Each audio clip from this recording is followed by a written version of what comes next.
Assalamualaikum warahmatullahi wabarakatuh. Perkenalkan, nama saya Diah Nur Hasanah dari Universitas Buana Perjuangan Karawang. Di sini saya akan menjelaskan tentang penanganan kesalahan atau error handling.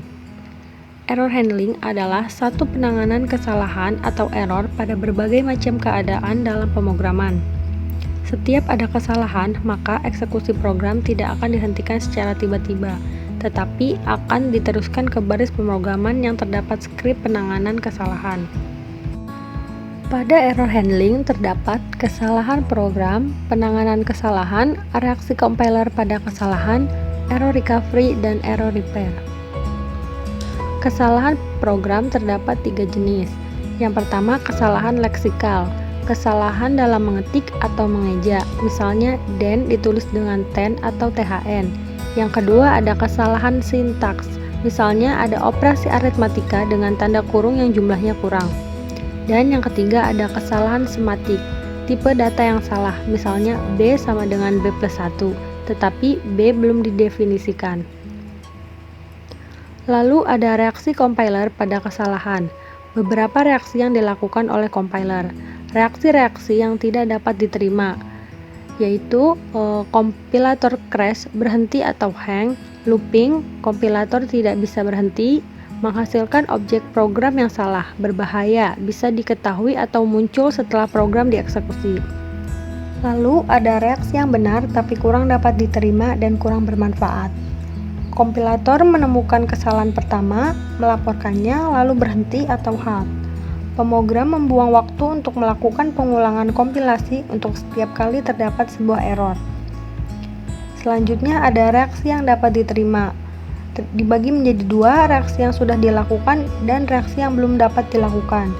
Reaksi yang sudah dilakukan, kompilator melaporkan error, recovery, pemulihan, repair, perbaikan. Yang kedua, reaksi yang belum dapat dilakukan, compiler mengkoreksi kesalahan, menghasilkan objek program sesuai yang diinginkan pemrogram. Compiler memiliki kemampuan untuk mengetahui maksud dari pemrogram, belum diimplementasikan pada program pada saat ini.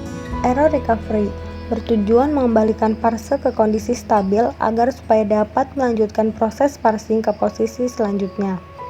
Mekanisme ad hoc. Recovery yang dilakukan tergantung dari si pembuat compiler, tidak terikat pada suatu aturan tertentu. Disebut juga dengan istilah purpose error recovery. Lalu ada sintak directed recovery. Pada contoh di samping, compiler akan mengenali sebagai dalam notasi BNF. Second error recovery, untuk melokalisir kesalahan. Yang pertama ada panic mode, maju terus sampai ketemu delimiter. Pada kondisi di atas, den tidak ada, maka compiler melanjutkan sampai ketemu delimiter atau titik koma. Lalu ada unit deletion, menghapus keseluruhan satu unit sintaksis, misalnya block, X, statement, dan sebagainya.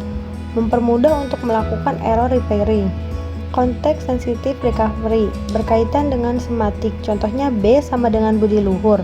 Pada awal program variabel B belum dideklarasikan, maka berdasarkan permunculannya diasumsikan variabel B bertipe string. Dan yang terakhir, error repair, memperbaiki kesalahan dan membuat source program valid. Mekanisme ad hoc tergantung pada si pembuat compiler. Lalu sintaks directed repairer, menyisipkan atau membuang simbol yang dianggap hilang atau yang menyebabkan error. Contohnya, compiler akan menyisipkan do. Contoh lain, kelebihan simbol n yang menyebabkan kesalahan, maka compiler akan membuangnya.